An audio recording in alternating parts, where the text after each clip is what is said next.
friends. Welcome to this new series I've started. There's no good working title yet, but I'll get there. This will be about how I modify things due to a disability, since it is Disability Pride Month. So we're going to talk about the things that I have to do in order to get through my day.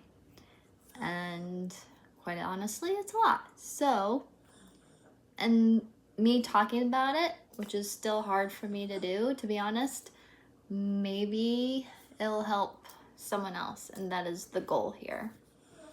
And to help me, this is my therapy session, so let's go with it. All right.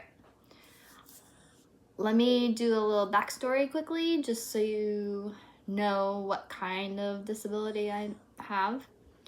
It was about 8 years ago, not quite. And please forgive me because it's still really hard to talk about. I was attacked by my dog when I was trying to break up a fight. She went after one of my older dogs, and I know you're not supposed to do this, you're not supposed to intervene, etc., but I had to save his life. So she grabbed hold of me instead of him, and in the process, she took off my middle finger. Yeah, so, and you might think, well, in the movies, they'll just attach it, right? Yeah, not the case, especially if you don't have the finger. So, moving forward, I don't want to get into all of the things, but it is an actual disability because it is my dominant hand. It was my stronger hand. Even though I'm technically left-handed, I write and I eat with my left hand, I did everything else with my right hand. I was a chef. I was a baker. I had goals. And I'm not saying I don't have goals afterward, but the amount of pain that I was in, it was a lot.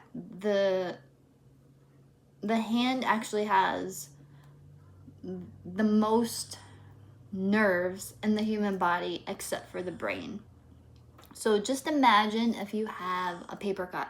How long does it hurt and how much does it hurt? Just think of that on a scale. And I mean, it's not a great comparison, but you feel that pain. You feel it for a very long time. And if you touch the fingertip where you got the paper cut a few days later, it still hurts. So, think about that.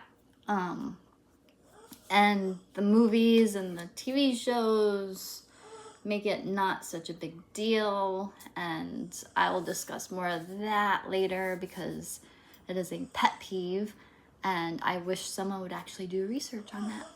But it is what it is. So moving forward, hand trauma, injury, developed PTSD, that's a whole other thing we won't even get into yet. But the disability is that I can't lift things, I can't grip things normally, so I have to make modifications.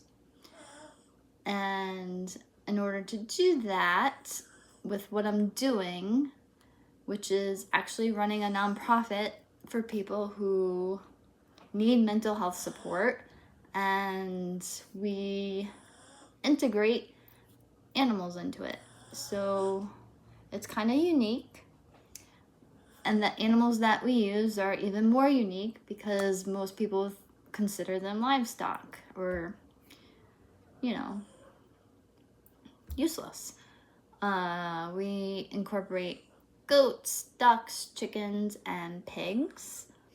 And they're some of the most amazing animals, and every day they tend to save my life because without them, why continue, actually? So, but they're a lot of work. And to clean each house every day, most people would use, there's different techniques for farming to muck out stalls, to do all this stuff. But here I am with this hand trauma that if I hit it the wrong way or I can't lift something, it's kind of a bother. So this series is going to show how I modify everything, and hopefully I can teach people about different disabilities and teach them how, even if you think you're not able to do something, that there's a way around it. It's always possible. You just have to figure out a loophole, so to speak, or think outside the box, because that's what I normally do anyway. So I hope you continue on with this series and watch and learn some things. And if you have questions, comments, feel free. I'm open now. So yeah, thank you.